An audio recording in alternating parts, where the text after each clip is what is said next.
Today, I will be talking about three examples of the intersection of mythology and the churches, and then covering the why.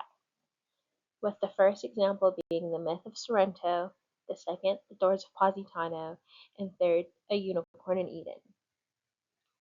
The first example I will be talking about today is the sea monster of Sorrento.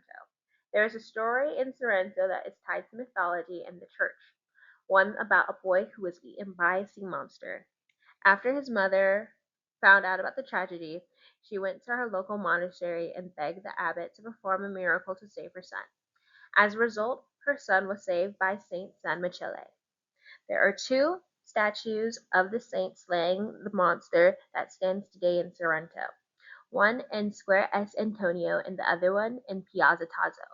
The one that stands in Piazza Tazo was made by Gennaro Galli.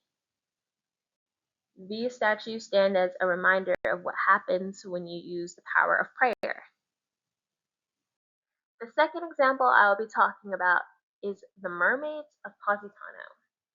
Engraved on the door of the Church of Santa Maria stands a mermaid, and above the door to a nearby bell tower is a wolf mermaid. The Tyrrhenian Sea has always been intricately tied to the land of Positano, bringing in food, commercial goods, and even the church's Black Madonna. So, to symbolize this relationship, the church decided to design the door and a mural above the door to the bell tower to help remind the people of Positano of how their livelihood has always been tied back to the ocean. The last intersection of myth and the churches that I'll be talking about today is the unicorn in the Garden of Eden. We all know the story of the Garden of Eden when Adam and Eve were tricked into eating an apple from the tree of knowledge, resulting in God banishing them from the Garden of Eden. Well, artist Leonardo Cese brought an imaginative take to the story. Back in 1761, the Church of San Michele was finished. Cese was one of the people who helped create the Grand Cathedral with his contribution, the expulsion of Adam and Eve, a mosaic that is the floor of the cathedral. The mosaic showcases the two's banishment and features a plethora of animals, some dramatically different from what we now know they look like. But the most bizarre part of the floor is a unicorn that is added to the work. The reason has been theorized by art critics and historians, but there are three main conclusions that the public has drawn.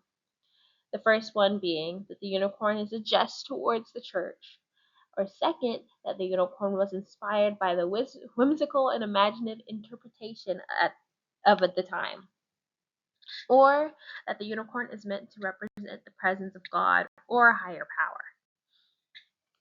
Now to ask the why. Why does myth and church intersect in southern Italy? Well, after going through some readings, I've come up with three conclusions. One, to teach. Artists and churches use myths as a device to help worshippers and onlookers make connections back to the Bible. And we see this in the expulsion of Adam and Eve. The unicorn in the mosaic is used to help make the entirety of the piece more memorable and help you make that connection back to Scripture. Secondly, to encourage. Like in the myths of the sea creature of Sorrento, these myths can be used to help encourage worshippers to either turn to religion in their darkest time or even to show the power of prayer and devotion to a church. And then lastly, to remind. Like we see in Positano with the door of Santa Maria and the mural right above the bell tower door, there's mermaids. These mermaids are used to help remind the people of Positano of that integral relationship the ocean has with the land there, helping them bring in food, money, and also, like I said earlier, the Black Madonna. Basically, just trying to show them that the ocean is tied directly to their livelihood.